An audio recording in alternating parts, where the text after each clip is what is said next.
Anfang war der Neid. Andere schreiben Bestseller über Verdauung und haben eine Traumwohnung oder Millionen auf der Bank und ich habe nur meinen Neid. Das schreibt die Autorin Ronja von Rönne in einer Kolumne in der Zeitschrift Zeit mit der Überschrift „Heute ist schlecht, Neid". Ich lese die sehr gerne, diese Autorin. Sie sehr selbstironisch über Dinge schreibt vom Alltag. Und sie fährt dann fort in einer erfrischend ehrlichen, selbstkritischen Weise. Sie schreibt dann: Meine Wohnung ist vollkommen, völlig lieblos eingerichtet. Ich bin zu Ikea gefahren, habe innerhalb einer halben Stunde alles gekauft, was man so braucht zum Überleben. Also einen Korkenzieher und Vanilleduftkerzen. Wenn mich Freunde in meiner unfreiwillig minimalistischen kleinen Altbaubox besuchen, gibt es nichts, was sie interessiert kommentieren könnten. Oh, Vanilleduftkerzen, sagen sie dann und schauen mich etwas mitleidig an. Ich würde ja Geld für Möbel ausgeben, aber ich habe einfach keinen guten Geschmack. Es ist gerade so gut, dass ich merke, wie schlecht er ist. Und außerdem kann ich nichts. Keine Löcher bohren, keine Möbel zusammenschrauben und Do-it-yourself-Videos schaue ich nur zur Beruhigung, wenn ich nachts panisch aufwache. Wenn ich in einer schön eingerichteten Wohnung stehe, empfinde ich sehr deutlich Neid. Neid hat echt einen miesen Ruf und ist etwa so glamourös wie ein Dammschnitt. Neid macht keinen Spaß. Neid macht Bauchweh. Und Neider sind an sich schwache Menschen. Nein, natürlich ist man nicht neidisch, dass Tatjana befördert wurde. Man hätte sich nur eine Teamchefin mit etwas mehr Webdesigner-Erfahrung gewünscht. Und klar gönnt die Autorin, die spricht ja von sich selbst da, die mit dem Buch über den Darm seit 200 Jahren auf der Bestsellerliste steht, den Erfolg. Ich gönne ihn ihr. Irgendwie. Also nicht so ganz richtig. An sich gar nicht. Ich meine, es geht um den Darm. Den Darm. Wieso bekommt jemand, der so saugut aussieht und einen Doktortitel trägt, so viel Geld für ein Buch über ein Verdauungsorgan?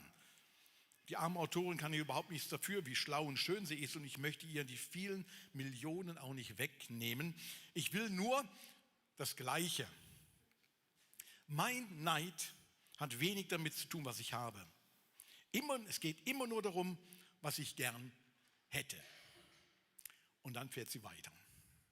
Ein sehr faszinierender Artikel über ihr eigenen Neid, über ihr Vergleichen mit anderen. Neid ist ein altes Menschenübel.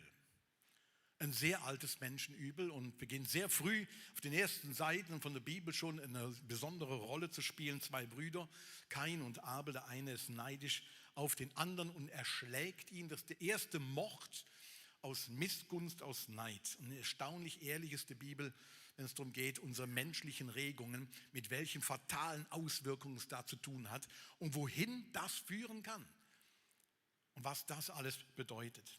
Und Neid ist genau das Thema, was ziemlich zu Beginn in dem Leben von dem König David eine wirklich sehr, sehr prominente Rolle spielt und ihn fast sogar das Leben gekostet hätte. Weil sein Vorgänger, dieser Saul, der amtierende König, ist nämlich neidisch auf ihn. Und das wird prominent beschrieben nach einem großen Feldzug, wo David wiederkommt, wo er sehr erfolgreich war und die Feinde Israels wirklich zurückdrängen konnte und so weiter. Und dann kommt er zurück nach Hause und dann wird ein großer Triumphzug veranstaltet. Leute jubeln, sind wahnsinnig über einen neuen Helden David begeistert und sagen: Wow, was für ein Mensch. Und dann heißt es in 1. Samuel 18, und sie sangen: Saul hat Tausende getötet, aber David Zehntausende. Und sie jubeln, dass sie wirklich diesen Sieg davontragen konnte. Und das gefiel dem Saul eben ganz und gar nicht. Das heißt dann weiter, er wurde zornig, er wurde wütend. Und im Text heißt es dann, im Vers 19, von da an war Saul neidisch auf David. Er wäre gern auch besungen worden. Er ist besungen worden mit 1000. Aber eben nicht mit 10.000. Neid, Leute, das ernährt sich vom Vergleich. Neid ist an sich eine Kleinstadtsünde. Was meine ich damit? Man beneidet die, die in der Nähe sind. So in einem kleinen Umfeld um uns herum. Ich bin zum Beispiel erstaunlich wenig neidisch auf irgendeinen, 13-Jährigen, der gerade eine Doktorarbeit über den Bremsklotz schreibt mit Urknallmaterie oder sowas. Überhaupt nicht. Ich habe kein Neidgefühl davon, wenn so ein 13-Jähriger eine Doktorarbeit schreibt. Ich habe auch keinen Neid, wenn ich mich dann mal mit anderen Pastoren oder Pastorinnen vergleiche, wie zum Beispiel Greg Rochelle. Kennt ihn einer? Den müsst ihr kennen, also wirklich alte, wirklich nicht. Also einer kennt ihn, der ist gut, weil das ist wirklich gut. Das ist der Gründer und Leiter von der Life Church in Amerika, wirklich eine fantastische Kirche und wirklich inspirierend. Und ich höre ihn gern und finde, er redet gut und auch Andy Stanley und verschiedene andere. Papst finde ich auch interessant. Ich bin auf keinen der neidisch, wirklich auf keinen einzigen. Finde ich einfach nur grandios, werde inspiriert davon. Wenn, dann ja, ist jetzt, wenn ICF Zürich so 75 Kilometer entfernt, das ist schon näher. Denkt das nicht so weit weg? Ne? Oder Bern oder hier in der Stadt oder hier in der Region. Und dann, wenn ich dann noch mitbekomme, dass die Kirche oder der Pastor oder Pastorin auf einmal so Zulauf haben und da viele Leute kommen und wahnsinnig viel Klicks generiert werden auf YouTube und sonst wo, dann vielleicht so ein ganz, also nur so ein bisschen, also minimal. Und nur an manchen Tagen kommt so ein Gefühl auf, wo ich denke, nervt mich doch ein bisschen. Unsere Worshipper hier in aller Regel sind ja auch nicht neidisch auf eine Band wie Coldplay. Aber auf die anderen Worshipper hier in der Stadt oder da in Zürich oder Bern oder auf einmal kennt man einen, wow, der ist so ein bisschen nah. Deswegen ist es eine Kleinstadt-Sünde. Man beneidet immer nur die Menschen, die irgendwo in der Nähe sind, in der Nachbarschaft, vielleicht in der Kirche, wo man kennt, oder im erweiterten Freundeskreis. Da fährt eine Familie mit 3 Kindern, fahren jetzt diesen Sommer ins Engadin, in die Ferien. Mit 3 Kindern, in ein Hotel. Alte. In ein Hotel. Engadin, 3 Kinder, wie machen die das? Der hat auch nicht so einen wahnsinnigen Job, hey. Also irgendwie denke ich, ja, Gott, wie ist das möglich so? Oder nach dem Gottesdienst stehst du irgendwo da hinten und nimmst einen Kaffee und so. Ich habe das schon erlebt, so. Und dann stehen wir zu zweit, dann kommt eine neue Person dazu und redet dann mit der anderen Person und sagt auf einmal, hey, hast du aber geile Schuhe. Meine Schuhe werden nicht erwähnt. Ich finde, die sehen gut aus. Aber sie werden nicht erwähnt. Und natürlich ist man nicht neidisch, aber schon mit pikiert vielleicht und so. Wie ist das möglich? Dass die Person so eine gute Figur hat und die macht auch keinen Sport. Oder das Auto, Velo und Ferienwohnung. Und Neid ist wirklich so eine Kleinstadtsünde. Die Figur des anderen. Oder dann schaut man auf den Teller vom anderen. In der Kunst ist häufig gezeigt worden. Ja, der Teller ist voll, aber der andere ist irgendwie attraktiver. Irgendwie ist der Teller attraktiver. Man schaut rüber und denkt, und dann ist man auf seiner grünen Matte hier und denkt verrückterweise, warum ist das Gras da grüner? Kann mir irgendeiner erklären, warum das grüner dort erscheint? Aber es sieht grüner aus, definitiv. Wenn ich hier stehe, denke ich einfach, es wäre so schön, da hinten zu stehen. Und das Verrückte ist, derjenige, der hier steht, sagt, wow, was ist mit dem scheiß Gras passiert da? Sieht so viel besser aus. Sie leben, sieht so, immer jenseits vom Haag, jenseits vom anderen. Das sieht irgendwie attraktiver aus. Es sieht schöner aus, toller aus. Und irgendwo hat man den Eindruck, ja, so müsste es doch an sich in meinem Leben doch aussehen. In der Kunst wird der Neid häufig dargestellt als eine Schlange, die aus dem Mund kommt und dem Mensch, aus dem eigenen Mund kommt und dem Mensch wieder ins Auge beißt. Das hat eine Bedeutung, warum man das so gemacht hat. Ich komme nachher noch darauf. Und in der katholischen Lehre gilt Neid als eine der 7 Todsünden. Einer meiner, nicht Lieblingsmaler, aber ich finde ihn sehr interessant, Otto Dix, der hat die 7 Todsünden so dargestellt, eben Hochmut, Geiz, Wollust, Völlerei, Faulheit und eben auch Neid. Und Neid hatte als so ein giftgrünes, kleines Männlein dargestellt. Mit so einem Hitlerschnauz. Wo nach links und nach rechts guckt und sagt, hey, du, so ein giftgrünes, mega fettes, blödes Männlein. Und wo verbissen eben nach rechts und links schauen und sagt, warum hat der mehr? Und ich finde das grandios gemacht im Otto Dix. Weil Neid ist die einzige Todsünde, wo keinen kurzfristigen Glücksgefühl produzieren kann. Völlerei, boah, haust dir den Bauch voll und denkst, so geiles Essen, so super gewesen. Wollust, richtig mal, ja. Genau. Und man könnte jetzt noch anders sagen. Zorn, hey, da habe ich mal richtig dem anderen eine gebraten. Das gibt irgendwie, das befreit auch. Wenn der andere da mit so einem blauen Auge steht und Hochmut, ich bin der Geilste, der Schönste. Neid hat kein kurzfristiges Glücksgefühl. Du beneidest einfach. Es gibt in der jüdischen Tradition so Geschichten auch über Neid, wo Rabbiner so erzählen, um deutlich zu machen, welche fatalen Auswirkungen hat Neid im Leben. Da gibt es die Geschichte von zwei Kaufleuten. Zwei Kaufleute, die in derselben Straße ihren Laden haben. Und jeder hat sein gewisses Sortiment. Und der eine wird den anderen beneiden. Wie viele Kunden waren in der Woche schon wieder in dem Laden? In welchem Laden sind die größeren Tüten herausgetragen worden mit mehr Material? Wer hat mehr Umsatz gemacht? Und so geht das Jahr aus, Jahr ein. Die beiden Kaufleute beneiden sich. Und dann eines Tages kommt ein Engel vorbei. Und der Engel kommt zu beiden Kaufleuten und sagt, hey, du hast einen Wunsch frei. Wünsch dir, was du möchtest, und es wird in Erfüllung gehen. Aber bedenke, das, was du dir wünschst, der andere kriegt von dem das Doppelte.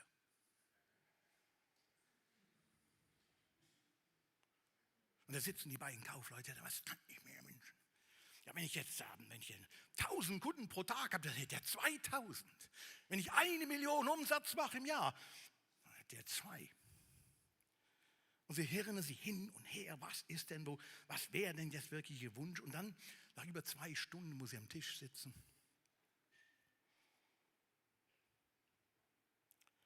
Und sich angestiert haben, sagte eine, ich habe einen Wunsch. Ich weiß, was ich mir wünsche. Sag's. Ich wünsche mir, dass ich auf einem Auge blind werde.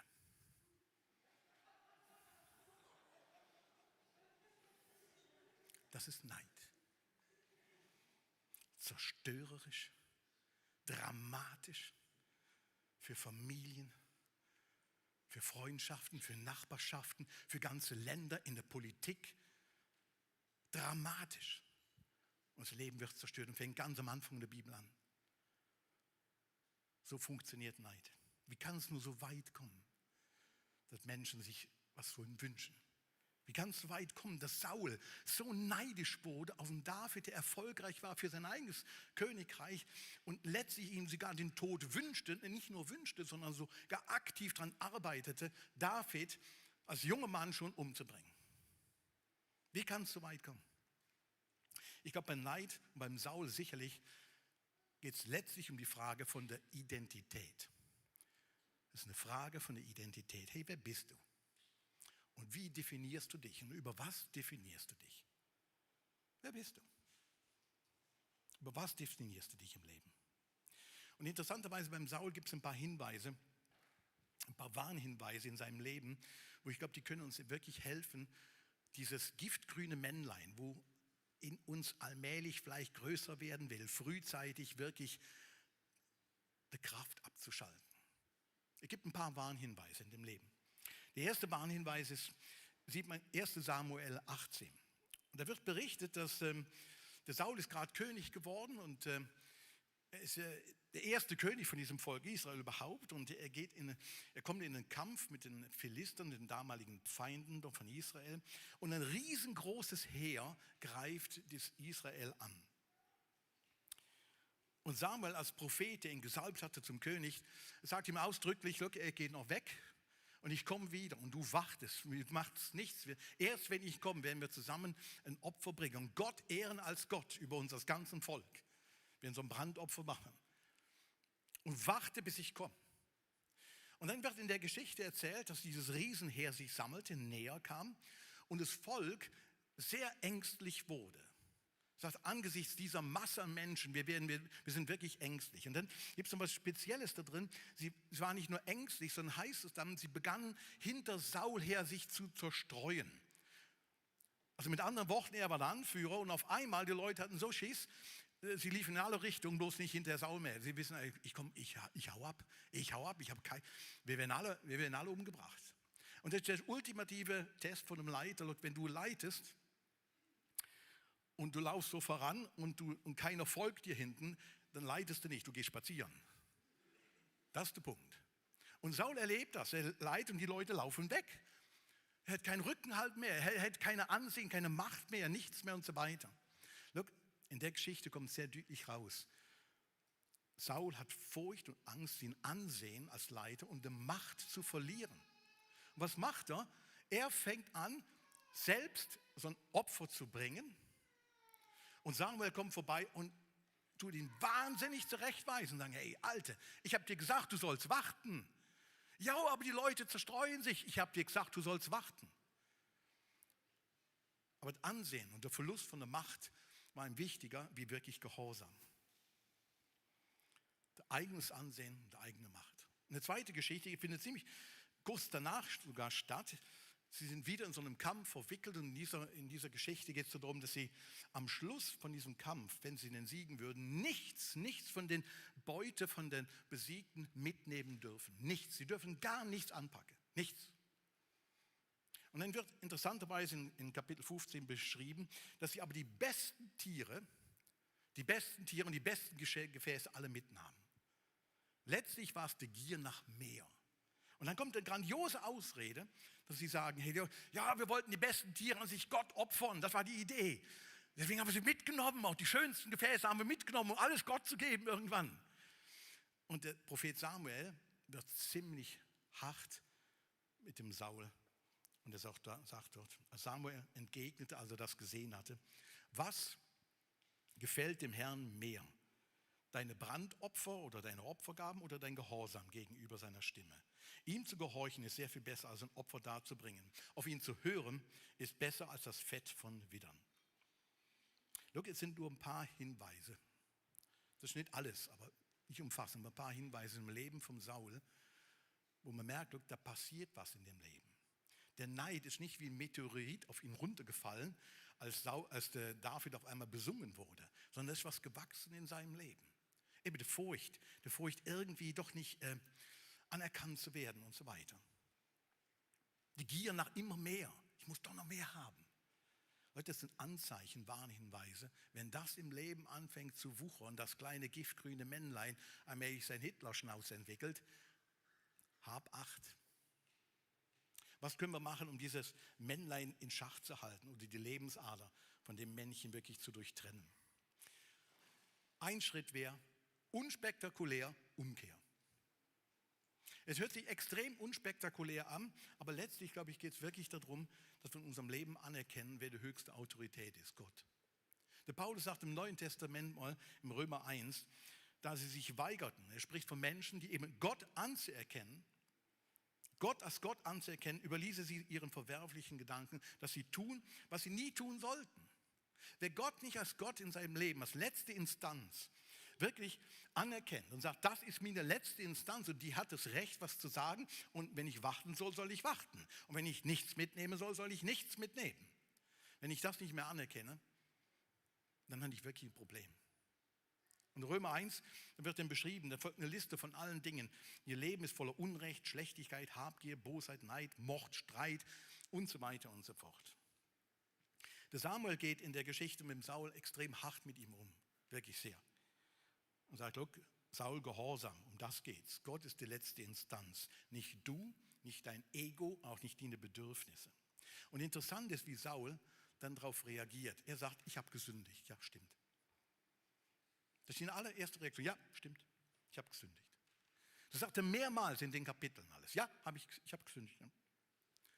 Und dann im Kapitel 15, Vers 30, kommt dann noch mit mehr raus, was er sagt. Da heißt es denn, ja, da bat Saul ihn noch einmal, den Samuel. Ich weiß, dass ich gesündigt habe, aber bitte erweise mir vor den Ältesten meines Volkes und vor ganz Israel die nötige Achtung. Komm mit mir, damit ich den Herrn, deinen Gott, anbete. Es sagt nichts anderes wie, look, ehre mich vor den Menschen. Komm mit, ich habe gesündigt, ja, aber komm, jetzt machen wir weiter. He? Jetzt bist du wieder an meiner Seite und jetzt ist alles wieder gut. He? Und Samuel sagt, ich komme nicht mit. Und Saul sagt, doch, komm, ich habe gesündigt, wirklich, aber komm mit, komm, erweise mir die Ehre, dass ich in der Öffentlichkeit doch weiter King Louis bin. Ne? Letztlich kam da raus, was in seinem Herzen ist. Was ist wirklich wichtig? Wer hat wirklich das letzte Wort in deinem Leben? Was Zweites, was uns helfen kann, vielleicht dieses giftgrüne Männlein in Schach zu halten, ist ein nachhaltiges Gebet. Hört sich sehr unspektakulär an, aber wacht ab, bis du das Gebet siehst. Ich habe vor kurzem ein Gebet gehört und für mich ist das wie zu einer Nagelprobe geworden, auch für mein eigenes Leben. Und ich habe begonnen, dieses Gebet regelmäßig zu beten. Und das kann dem Neid wirklich in die Schranken weisen. Das Gebet geht folgendermaßen: Gott gebe all denen, die mich kennen, 10-mal mehr, als sie mir gönnen.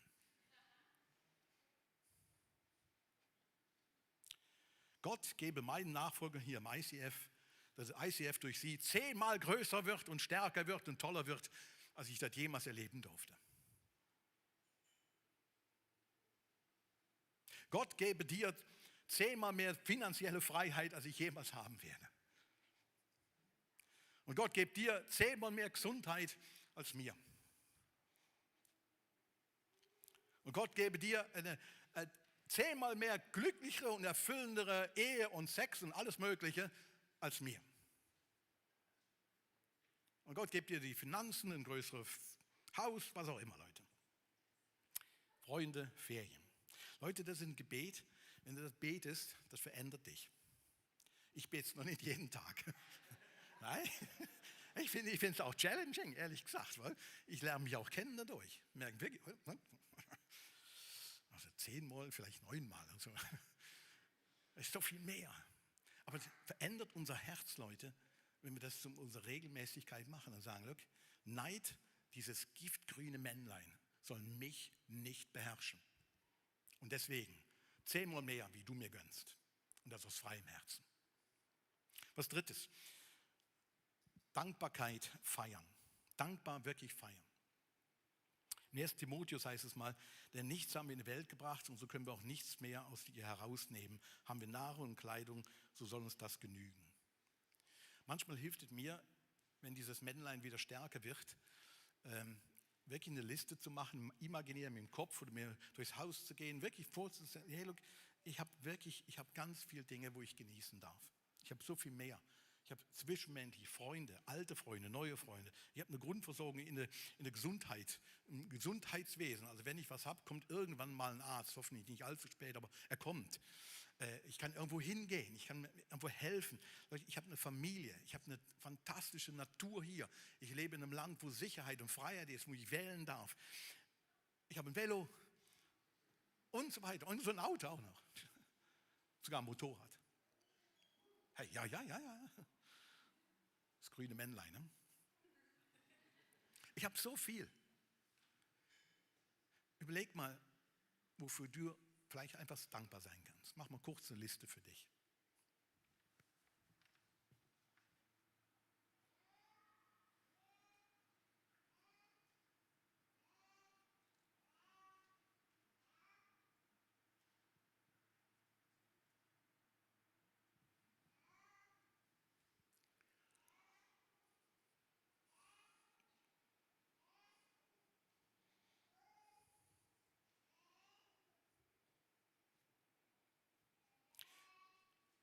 Ich habe Enkelkinder.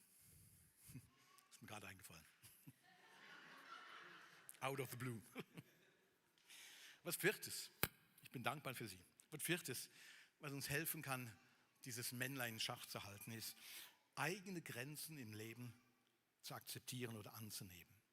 Im Neuen Testament führte Paulus mal mit der Kirche in Korinth eine sehr ausführliche Diskussion über Geistesgaben, über Gaben machen. Und letztlich geht es in der Diskussion um eine Neiddebatte. Weil die einen sagen, ja, ich habe die Gaben, ich bin so begabt, ich kann übernatürlich dies und jenes machen, der Nächste das und so weiter. Und Paulus macht so deutlich und sagt, look, jeder von euch ist begabt. Jeder ist von euch geistbegabt. Und jeder von euch hat irgendwas zu beizutragen. Jeder. Und jeder kann dem anderen dienen. Fantastisch, jeder kann das. Gottes Geist ist über alle ausgegossen. Gott kann mit jedem von euch was anfangen. Das ist ein Ding. Ne? Er macht das. Und das heißt nichts anderes, als du dienst irgendeinem anderen. Aber das heißt auch, du kannst nicht alles. Du brauchst andere. Ich brauche andere. Andere haben andere Fähigkeiten, andere Gaben, wo ich mir mit dienen lassen muss. Das heißt, ich muss meine Grenzen wirklich auch akzeptieren und sagen, ja, nein, ich brauche Ergänzung wirklich von anderen. Und Grenzen zu akzeptieren im Zeitalter von Social Media, von ChatGPT und so weiter, wo immer mehr Grenzen verschoben werden. Wer bin ich, wie sehe ich aus, wie könnte ich das irgendwo noch toll darstellen, finde ich wirklich eine Herausforderung. Weil überall wird irgendwo verglichen. Und seien wir ehrlich, seien wir ganz ehrlich, das sind wir immer, aber versuchen wir es nochmal. Es sieht nicht jeder fantastisch aus. Ne? Das ist eine schlechte Nachricht, ich weiß. Aber du siehst gut aus, wie du bist, Punkt. Ja, das ist so. Und nicht jeder von uns wird die Superperson im Leiden werden und nicht jeder ist von uns ein Überflieger und nicht jeder von uns macht irgendeinen Doktor und irgendwas. Und nicht jeder von uns wird auch erfolgreich sein. Und nicht jeder ist ein Pastor von über 2.000, 3.000 Leute. Und auf erstaunliche Weise hat Gott Menschen begabt, 30, 60, 100-fach. Und sagt hier, der eine hat das, 100-fach, 60-fach, 30-fach, 10-fach. Warum hat Gott das so gemacht? Warum? Keine Ahnung. Gott hätte einfach die Idee, look, du kriegst 10, du kriegst 100, der 60 und in seiner Weisheit, irgendwo hat er uns ein Maß gegeben, wozu dir spricht, wo richtig ist. Und das gilt es auch zu akzeptieren. Und ich werde Jesus mal fragen, warum er mir dieses Maß gegeben hat und nicht das andere, was ich ab und zu mal beneide, also ein wenig. Und was Letztes, was helfen kann, dieses Männchen zu besiegen, ist mit anderen mitfeiern lernen. Mit anderen feiern.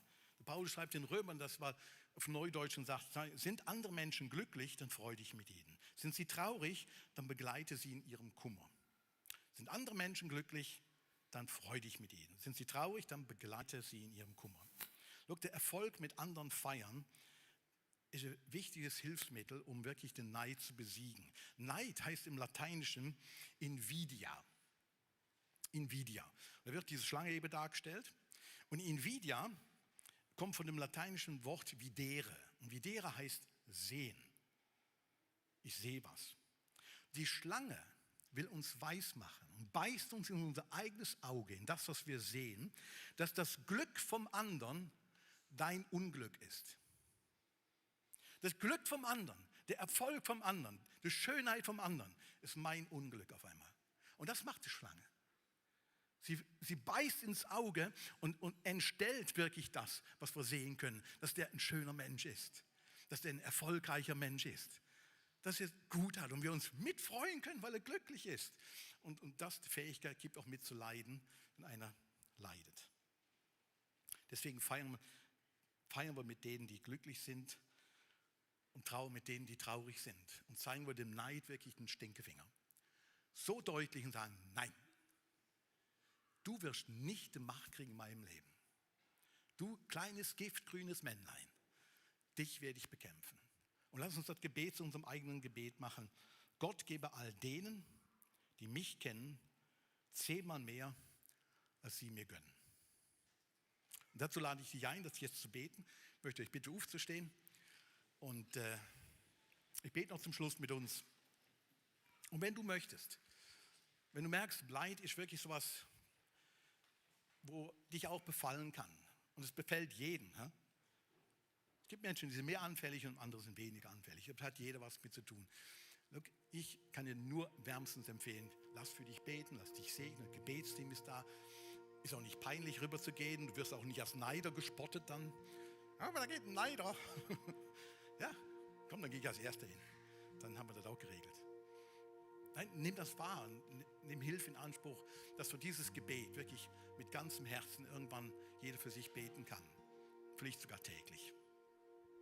Vater im Himmel, danke, dass du uns wirklich reich beschenkt hast und wir vieles haben. Danke für unser Land, wo wir drin leben. Danke für die Freiheiten, die wir haben. Wir danken dir für den Wohlstand hier, den wir genießen dürfen und so ein Gesundheitssystem und so viele schöne Sachen. Jesus, wir machen die Augen nicht zu wegen zu all den anderen Dingen, die auch auf der Welt passieren. Aber wir möchten bewusst das nicht nur selbstverständlich nehmen, sondern dir Dankeschön sagen. Danke. Danke für das, was du uns geschenkt hast. Und Gott, erinnere uns daran, dass du ein großzügiger Gott bist, dass du ein gönnerhafter Gott bist. Und hilf uns das, in unserem eigenen Leben wirklich zu beten.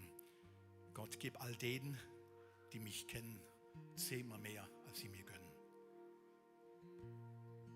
Gott, lass diese Großzügigkeit von uns ausgehaucht werden. Hilf uns dabei.